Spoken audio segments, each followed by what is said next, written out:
सध्या कांद्याचे भाव मोठ्या प्रमाणात घसरल्याने शेतकऱ्यांवरती मोठी अडचण निर्माण झालेली आहे। हे मोठं संकट सध्या शेतकऱ्यांवरती ओढावल्याचं पाहायला मिळतंय।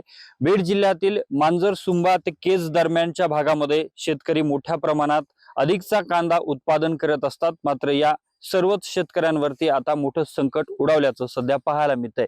मी सध्या बीड तालुक्यातल्या चाकरवाडी परिसरामध्ये आहे आणि या भागात देखील सर्वाधिक कांदा उत्पादन केला जातो। मात्र सध्या 1 रुपया बाजारामध्ये कांद्याला भाव मिळत असल्याने शेतकऱ्यांवरती मोठं संकट ओढावल्याचं पाहायला मिळतंय। शेतकऱ्यांकडून अशा पद्धतीने हा शेतात कांदा टाकलेला आहे, मात्र हा कांदा मार्केटमध्ये घेऊन गेले असता त्या ठिकाणी 1 रुपयाचा भाव मिळत असल्याने शेतकरी सध्या हवालदिल झालेले आहेत। प्रशासन सरकारने या संदर्भात मदत करावी अशा प्रकारची मागणी देखील सध्या शेतकऱ्यांकडून केली जाते।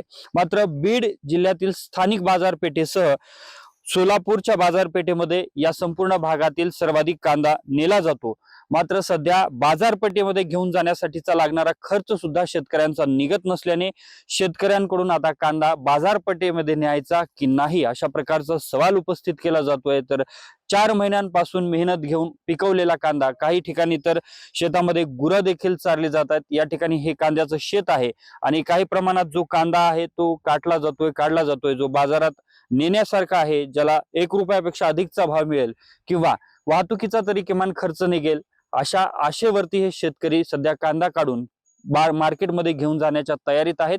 मात्र जो कांदा बाजारपेठेत नेण्यासाठीचा खर्च सुद्धा निघणार नाही अशा प्रकारचा जो कांदा आहे तो सध्या शेतामध्ये रस्त्यावरती फेकून दिला जातोय, तर काही ठिकाणी गुरांना देखील चारला जातोय।